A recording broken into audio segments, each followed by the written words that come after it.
Each year on November 23rd, the Catholic Church commemorates Saint Clement I, Pope and Martyr, one of the earliest successors of the Apostle Peter.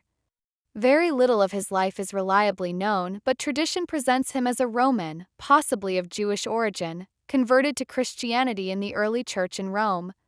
According to early sources, Clement is said to have become Bishop of Rome around the year 90 or so, succeeding Lynn and Clet.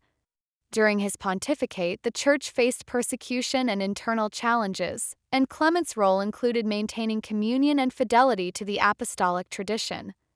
One of the major documents attributed to him is the first letter of Clement to the Corinthians, a letter urging peace, humility, restoration of fellowship, obedience to shepherds, and unity in the church.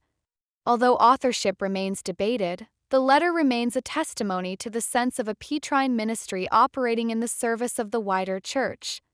Tradition further reports that Clement was exiled to Crimea under Emperor Trajan or Domitian, and ultimately martyred. According to legend, he was thrown into the sea with an anchor about his neck, symbolizing a faith anchored to Christ until the end.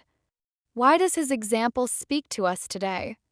Because Saint Clement reminds us that ecclesial communion is not just an ideal of theology but a lived reality.